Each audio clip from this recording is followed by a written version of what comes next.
بسم اللہ الرحمن الرحیم۔ السلام علیکم۔ آج ہے جی جنون عشق کی قسط نمبر 16۔ ارے سیرت، میں تمہاری ماں ہوں بیٹا، تم بھی مجھے شاذل کی طرح ماما کہنا، مجھے اچھا لگے گا، اور یہ گھر اب سے تمہارا ہے، ڈرنا نہیں اور نہ ہی گھبرانا۔ انہوں نے اس کو بڑے رسان سے سمجھایا۔ اس نے بھی آہستہ سے اس بات میں سر ہلا دیا۔ اس کو سمینہ بیگم بہت نائس اور لونگ لگی تھی۔ بھابھی، آپ کو منہ دکھائی میں کیا دیا ہے شاذل بھائی نے؟ شاذل کے کسی کزن نے اس سے پوچھا۔ وہ چپ ہی رہی کیونکہ اس کے پاس ان لوگوں کے کسی سوال کا جواب نہیں تھا۔ ارے میری بیٹی کو تنگ نہیں کرو تم لوگ۔ سیرت کو چپ دیکھ کر سمینہ بیگم نے ان کو مصنوعی حفظی سے ڈپٹا۔ وہ اس کی پریشانی سمجھ رہی تھی۔ پہلا دن سسرال میں اور ایسے سوال۔ وہ بہت چپ ہو گئی تھی۔ آنٹی جی، ہم تو بس سیمی ہی پوچھ رہے تھے بھابھی سے، شاذل کی کزن نے ہنستے ہوئے کہا۔ باقی سب بھی اس کی بات سن کر ہنسنے لگ گئیں۔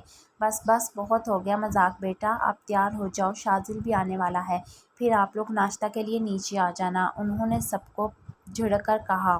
اور پھر سب کو اپنے ساتھ لے کر روم سے باہر چلی گئیں۔ اب وہ روم میں اکیلی تھی۔ اس نے دروازہ کو زور سے بند کیا اور صوفے کے ایک کونے میں بیٹھ گئی۔ وہ زبیدہ بھی اور ماسٹر جی کو بہت یاد کر رہی تھی۔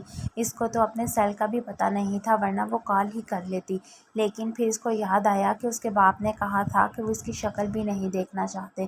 وہ یاد کر کے اس کا دل بھر آیا اور آنسو اس کی آنکھوں سے بہنے لگ گئے۔ شام کو ان کا ولیمہ تھا۔ ولیمے کی تقریب شہر کے بہت بڑے ہوٹل میں منعقد کی گئی تھی۔ شہر کے بہت سے نامور لوگوں کو مدعو کیا گیا تھا۔ وہ پارلر سے تیار ہو کر آئی تھی۔ شاذل کی کزن اس کے ساتھ تھی۔ اس نے پیچ کلر کی میکسی پہنی ہوئی تھی جس پر گولڈن کلر کا کام کیا تھا اور اس کے گلے اور بازو پر بہت پیارے چھوٹے چھوٹے بیڈز لگے ہوئے تھے۔ وہ فل سجی سنوری بیٹھی، نظر لگ جانے کی حد تک دلکش لگ رہی تھی۔ آج اس کا روپ زیادہ نکھرا نکھرا لگ رہا تھا۔ شاذل بھی بلیک 3 پیس میں بہت پیارا لگ رہا تھا۔ اس کی مردانہ وجاہت اور اس کا روب نمایاں ہو رہا تھا۔ وہ مہمانوں کو ریسیو کرنے میں بزی تھا اور سیرت اسٹیج پر بڑی بیزار سی بیٹھی تھی۔ یہاں سب چہرے انجان تھے۔ اس کو سمرا کے آنے کا انتظار تھا۔ اس نے نظر اٹھا کر ہال کی طرف دیکھا۔ دور سے ہی اس کو شاذل اور راحت نظر آئے۔ اس نے شاذل کو ابھی تک غور سے نہیں دیکھا تھا۔ اب اس کی نظر پڑی تو وہ دیکھنے لگ گئی۔ وہ کسی بات پر مسکرا رہا تھا۔ کتنی خوبصورت ہے اس انسان کی سمائل، اس نے دل میں سوچا۔ وہ بلا شبہ ایک بہت زیادہ خوبصورت انسان تھا، لیکن شکل پیاری ہونے سے انسان پیارا نہیں ہو جاتا جب تک اس کا کردار اور اخلاق اچھا نہ ہو۔ اور شاذل بس صرف دکھنے میں ہی اچھا تھا۔ اس نے نظروں کا زاویہ بدل لیا۔ اس کی آنکھوں میں مرچیں بھرنے لگی تھیں۔ کچھ دیر بعد شاذل اور احد اس کے پاس اسٹیج پر آ کے بیٹھ گئے تھے۔ شاذل کے آتے ہی وہ تھوڑا سمٹ کر بیٹھ گئی تھی۔ احد اس سے باتوں میں مصروف ہو گیا۔ کیسی ہیں آپ بھابھی؟ احد نے مسکرا کر پوچھا۔ ٹھیک ہوں، لیکن لوگوں نے تو کوئی کسر نہیں چھوڑی مجھے ذلیل و خوار کرنے میں، اس نے طنزیہ انداز میں کہا، لیکن شاذل کی طرف دیکھا نہیں۔ اس کی بات سن کر شاذل اور احد نے ایک دوسرے کی طرف دیکھا۔ احد اس کی بات کا مطلب سمجھ گیا تھا اور شاذل بھی۔ ارے بھابھی، آپ چھوڑیں لوگوں کو، آپ بتائیں آپ کی فرینڈ اور فیملی والے ابھی تک آئے کیوں نہیں؟ اس نے جلدی سے بات بدل دی۔ شاذل ان کی باتیں سننے کے ساتھ ساتھ سیرت کو بھی دیکھ رہا تھا۔ اس کی نظریں سیرت کے سوگوار حسن پر ہی جمی تھی جو دکھی سی بیٹھی تھی، لیکن پھر بھی بہت زیادہ خوبصورت لگ رہی تھی۔ پتہ نہیں، اس نے مختصر سا جواب دیا۔ ویسے بھابھی، آپ کی دوست کی عمر تو بہت لمبی ہے، وہ دیکھیں آپ کی فیملی آ گئی، احد نے اچانک سے کہا اور اٹھ کھڑا ہوا۔ شاذل بھی اس کے ساتھ ہی کھڑا ہو گیا۔ سیرت نے احد کی بات سن کر سامنے دیکھا تو واقعی اس کی فیملی آئی ہوئی تھی۔ اس کے ہونٹوں پر مسکراہٹ بکھر گئی۔ شاذل نے اس کے چہرے کی طرف دیکھا۔ اس کے چہرے پر بڑی چمک تھی۔ سمرا، عائشہ بھابھی اور زبیدہ بھی اور پھپھو کی فیملی بھی آئی تھی، سوائے سارم کے۔ وہ سب سے گلے ملی، لیکن جب ماں سے ملی تو اس کی آنکھوں سے آنسو ہی ختم نہ ہوئے۔ امی، بابا نہیں آئے؟ اس نے روتے ہوئے پوچھا۔ وہ جانتی تھی، پھر بھی اس نے پوچھا۔ تم جانتی ہو وہ نہیں آئے، وہ یہ بھی جانتی ہو کہ وہ کیوں نہیں آئے، پھر بھی پوچھ رہی ہو تم؟ انہوں نے بہت آہستگی سے جواب دیا۔ سمینہ بیگم اور نگہت اسٹیج پر آ کر ان سب سے ملی اور پھر ان سب کو لے کر نیچے آ گئیں۔ اب اس کے پاس صرف سمرا تھی۔ سیرت، تم ٹھیک ہو؟ ان سب کے جاتے ہی سمرا نے بے تابی سے پوچھا۔ تمہیں کیسی لگ رہی ہوں بتاؤ، اس نے الٹا سمرا سے سوال کیا۔ سیرت، اب تمہیں ان سب کو فیس تو کرنا ہی پڑے گا کیونکہ اب تمہاری شادی ہو گئی ہے۔ شاذل بھائی چاہے جیسے بھی ہوں، انہوں نے سیرت کو سمجھایا۔ اس نے سیرت کو سمجھایا، وہ دوست تھی سیرت کی، اس کی رگ رگ سے واقف، اور اب اگر سیرت کچھ غلط کرتی تو اس کو سمجھانا بھی اس کی ذمہ داری تھی۔ ہاں جانتی ہوں، لیکن میں کیسے اس انسان کو معاف کر سکتی ہوں جس نے مجھے میرے ماں باپ کے سامنے ذلیل کر دیا، مجھے ان سے نظریں ملانے کے قابل نہیں چھوڑا۔ وہ بہت تلخی سے بولی۔ وہ لوگ بہت آہستہ آہستہ سے باتیں کر رہی تھیں تاکہ کوئی سن نہ لے ان کی باتیں۔ جانتی ہوں، لیکن یہ وقت ان سب باتوں کا نہیں۔ شاذل بھائی ادھر ہی آ رہے ہیں، اب کچھ مت بولنا پلیز۔ سمرا نے شاذل کو دور سے آتے دیکھ کر اس کو چپ رہنے کو کہا۔ شاذل نے اس کو سلام کیا اور پھر سیرت کے پہلو میں بیٹھ گیا۔ احد سمرا کو دیکھ رہا تھا جو سادگی میں بھی بہت پیاری لگ رہی تھی۔ پھر اچانک پتہ نہیں اس کو کیا ہوا کہ وہ چلتا ہوا اسٹیج کی طرف آ گیا۔ اس کے دل میں سمرا کو قریب سے دیکھنے کا شوق پیدا ہوا جس کو وہ خود بھی نہیں سمجھ پایا کہ ایسا کیوں ہوا۔ سیرت بہت پیاری لگ رہی ہو تم، دل کرتا ہے تمہیں دیکھتا ہی رہوں۔ شاذل نے جھک کر اس کے کان میں سرگوشی کی لیکن وہ کچھ نہیں بولی تھی۔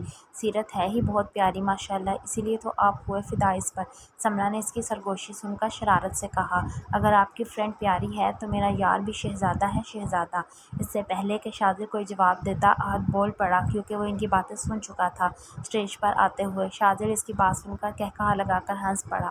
سمرا اور سیرت نے احد کی طرف دیکھا جو شاذل کے پاس ہی بیٹھ گیا تھا۔ سمرا کچھ نہیں بولی تھی کیونکہ وہ سچ ہی تو کہہ رہا تھا، وہ دونوں ہی بہت پیارے تھے۔ احد کی نظر سمرا کی طرف اٹھی، دونوں کی نظریں ملی تو سمرا نے جلدی سے اپنا رخ دوسری طرف پھیر لیا۔ احد مسکرا دیا۔ یہ بات شاذل سے چھپ نہیں سکی تھی۔ اس نے گلا کھنکار کر احد کو متوجہ کیا۔ تو باز آ جا۔ اس کی بات سن کر احد قہقہہ لگا کر ہنس پڑا اور سمرا بھی اس کی بات سمجھ کر جھینک گئی۔ سیرت نے ان تینوں کی طرف دیکھا، وہ خوش اور مطمئن لگ رہے تھے۔ اس نے چہرہ نیچے کر لیا۔ ولیمہ کی تقریب ختم ہو چکی تھی، سب مہمان بھی جا چکے تھے۔ وہ سب لوگ بھی ہوٹل سے باہر نکل کر پارکنگ میں ایریا میں آ گئے۔ جب سیرت کی امی نے ان سے اجازت چاہی گھر جانے کی، سمینہ بہن اب ہمیں بھی اجازت دیں، اب تو رات بھی کافی ہو گئی ہے، ہم رسم کے مطابق سیرت کو بھی ساتھ لے کر جانا چاہتے ہیں، اگر آپ لوگ اجازت دے دیں تو، انہوں نے آہستہ سے کہا۔ ان کی رسم تھی کہ ولیمے کے بعد دلہن میکے جاتی تھی اور ایک دن وہاں رکتی تھی۔ شاذل ان کی بات سن کر حیران پڑا تھا اور احد اس کی یہ حالت دیکھ کر مسکرا رہا تھا۔ ہاں جی کیوں نہیں زبیدہ بہن، سیرت آپ کی بیٹی ہے، آپ لے جائیں، لیکن صرف ایک دن کے لیے، سمینہ بیگم نے مسکرا کر کہا اور شاذل کی طرف دیکھا جو ابھی بھی حیران سا کھڑا تھا۔ شاذل بیٹا یہ تو رسم ہوتی ہے، نبھانی پڑتی ہے، آپ کو کوئی اعتراض تو نہیں؟ سیرت کے جانے پر سمینہ نے شاذل سے استفسار کیا۔ ارے نہیں آنٹی، شاذل کو بھلا کیا اعتراض ہونا؟ شاذل کے بولنے سے پہلے ہی احد بول پڑا۔ اس کی بات میں شرارت تھی جو سب نے نوٹ کی تھی، خاص کر پاس کھڑی سمرا نے۔ شاذل اس کو گھور رہا تھا لیکن بولا کچھ نہیں۔ سیرت نے بھی شاذل کی طرف دیکھا جو احد کو گھور رہا تھا اور سمرا نے بھی احد کی شرارت سمجھ لی تھی، وہ بھی مسکرا دی۔ شاذل اور سیرت کی نظریں ٹکرائیں تو سیرت نے دیکھا کہ اس کی آنکھوں میں اداسی تھی۔ اس نے جلدی سے نظروں کا زاویہ بدل لیا۔ جاؤ بیٹا، سمینہ نے اس کو پیار کیا اور گاڑی تک اس کے ساتھ، وہ لوگ گاڑی میں بیٹھ گئے تھے، ان کی گاڑی چلی بھی گئی تھی، تو اس سے تو میں بعد میں پوچھوں گا، اس نے احد کو دھمکی دی اور گاڑی میں بیٹھ کر گاڑی سٹارٹ کر دی۔ احد اس کی دھمکی پر ہنس پڑا اور پھر اس نے بھی گاڑی سٹارٹ کر کے شاذل کی گاڑی کے پیچھے مین روڈ پر ڈال دی۔ اسی میں وہ گھر جا رہی تھی، اس لیے اس کی خوشی کا کوئی ٹھکانہ نہ تھا۔ سب کچھ بدل گیا تھا، جس گھر میں وہ پیدا ہوئی پلی بڑی، اس کا بچپن گزرا، آج وہ اسی گھر میں مہمانوں کی طرح جا رہی تھی، لیکن پھر بھی وہ بہت خوش تھی، بہت مطمئن سی۔ اس کو اس بات کی بھی خوشی تھی کہ وہ شاذل کے محل نما گھر سے نکل آئی تھی۔ سمرا اس کے ساتھ بیٹھی اس کے چہرے کی طرف دیکھ رہی تھی، اس نے بھی سیرت کے چہرے پر بہت خوشی اور چمک دیکھی تھی، لیکن وہ بولی کچھ نہیں تھی۔ وہ لوگ گھر پہنچ گئے تھے۔ دروازہ ماسٹر جی نے کھولا تھا لیکن دروازہ کھول کر وہ رکے نہیں تھے، اپنے کمرے میں چلے گئے تھے۔ سیرت نے ان کو دیکھا تو اس کا دل چاہا کہ وہ بھاگ کر اپنے بابا کے گلے لگ جائے اور سب کچھ پہلے جیسا ہو جائے، لیکن وہ ایسا نہیں کر سکی تھی کیونکہ ماسٹر جی جا چکے تھے اور ان کے درمیان ایک دیوار حائل ہو گئی تھی، کبھی نہ گرنے والی دیوار۔ اس نے سمرا اور زبیدہ بھی کی طرف دیکھا، وہ نظریں جھکائیں، سیرت کی آنکھیں آنسو سے بھر آئیں۔ زبیدہ بھی اپنے کمرے میں چلی گئی تھی اور سمرا بھی اس سے مل کر عشا بھابی کے ساتھ اپنے گھر چلی گئی۔ پھپھو کی فیملی تو پہلے ہوٹل سے ہی اپنے گھر چلے گئے تھے۔ اس نے خود کو بھاری بھرکم جیوری سے آزاد کروا کر بھاری سوٹ اتار کر سادہ سوٹ پہنا۔ زبیدہ بی کا انتظار کرنے لگی لیکن زبیدہ بی نہیں آئی تھی، وہ چپ کر کے لیٹ گئی انتظار کرتے کرتے۔ جانے کب آنکھ کھلی اور وہ نیند کی گہری وادیوں میں اتر گئی۔ شاذل اپنے روم میں اکیلا تھا، اس کو سیرت کے بغیر روم خالی خالی لگ رہا تھا۔ وہ شاور لے کر آیا اور بیڈ پر چت لیٹ گیا اور سیرت کے بارے میں سوچنے لگ گیا۔ ایک ہی رات میں اس کو سیرت کی عادت سی ہو گئی تھی، وہ اس کو بہت مس کر رہا تھا۔ اس نے سوچ لیا تھا کہ وہ کل ہی سیرت کو لے آئے گا۔ سیرت کو سوچتے سوچتے جانے کب اس کی آنکھ لگ گئی اور وہ سو گیا، اس کو پتہ بھی نہیں لگا تھا۔ بہت دیر سے اس کی آنکھ کھلی تھی، وہ اٹھ کر کمرے سے باہر آئی تو زبیدہ ناشتہ وغیرہ بنا چکی تھی، وہ بھی کچن میں آ گئی۔ اس کو ماسٹر جی کہیں بھی نظر نہیں آ رہے تھے۔ امی آپ نے مجھے جگایا کیوں نہیں؟ اس نے زبیدہ سے پوچھا۔ تم گہری نیند میں تھی اس لیے میں نے تمہیں جگایا نہیں، انہوں نے آہستہ سے جواب دیا اور کام میں مصروف ہو گئی۔ کیسے ان لوگوں نے اس کو پرایا کر دیا تھا، اس کو بہت دکھ ہو رہا تھا۔ امی آپ لوگوں نے تو مجھے بالکل پرایا کر دیا ہے،